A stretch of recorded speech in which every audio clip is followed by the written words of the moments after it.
Hi, my name is Jacqueline Valdez, and the change process I have decided to focus on for this presentation is obesity in the United States. The reason why I have decided to focus on this topic is because of a large number of people, including children, who have become overweight and obese in the last few years due to the lifestyle choices they have made. According to a World Health Organization study, a rise in fast food sales correlated to a rise in the body mass index. And Americans are notorious for the fast food consumption. Such food makes up about 11% of the average American diet.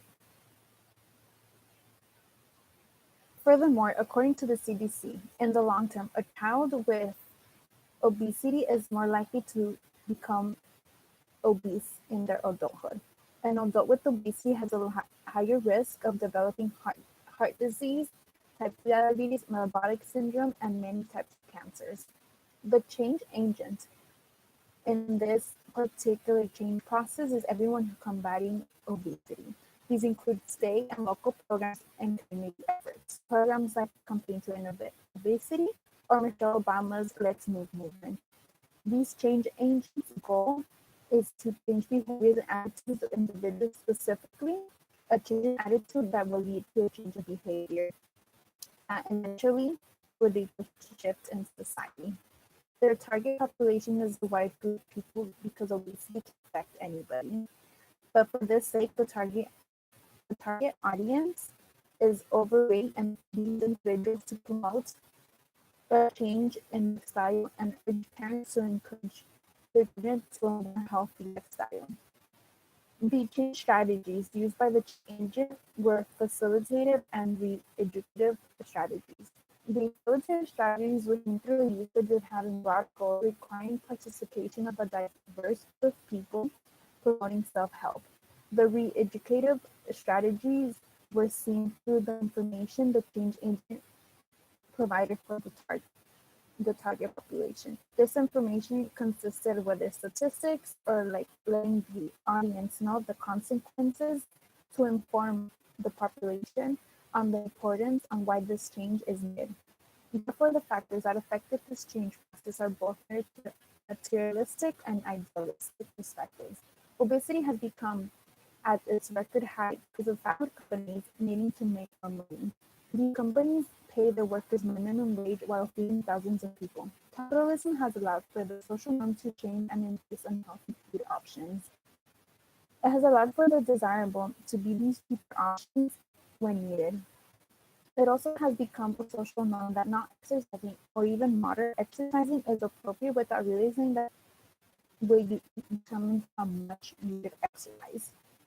The change process needs to attack these capital ideas not by giving these fast food chains the importance they have gained throughout the years, but to do this, the social norm what is good for your needs to change.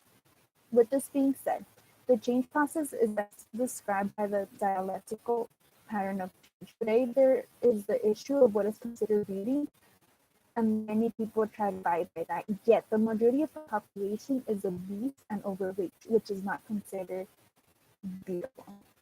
Because of our ancestors' struggle to survive, they did not have the same consequences that we face today. Now, everything is easy, accessible, and we have learned to live within access, yet giving us the health consequences we have today. We have evolved from being a healthy species to an unhealthy one, now pushing back to be healthy again. It is important to note that this change process is a social, that this change process falls under the social perspective, more specifically the social perspective. I will be analyzing my topic with the evolutionary theory of change. The change process more specifically falls under the structural change because altering cultural values or goals can lead to the change needed to combat obesity.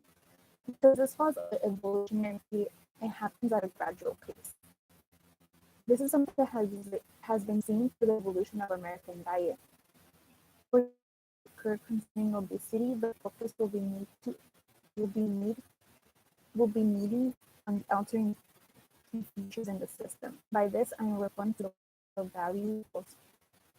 Finally, the focus of my project will involves a social movement. The type of social movement that my project falls under is an expressive social movement. An expressive social movement addresses individual problems and needs or seeks the individual's characters and behaviors. The reason why I believe that this issue of abuse falls under an expressive social movement is because of two reasons: the evolution of American diet and the growth of the fast food industry. Our ancestors, as I said before, were healthy individuals because they had to hunt for food and eat off what the earth had to offer. Nowadays, our diet has become highly processed foods, making the United States one of the unhealthiest countries on the planet.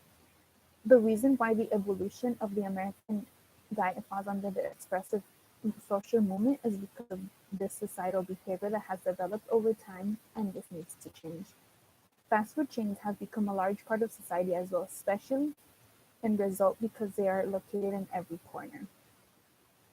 The movement I am researching, I believe, started through a mixture of resource mobilization theory and the new movement theory. The reason why the mobilization theory is an origin of this movement is because of the elite in this case would be the capitalists and the fast food industry that has made it so easy and easily accessible to be a part of the American culture.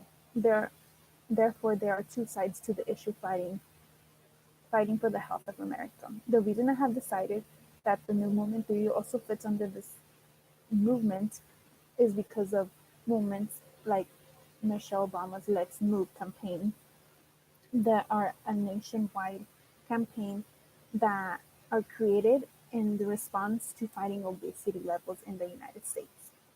It is important to note that the current obesity rates today took years to get to where they are today, and it will take years to lower them as well.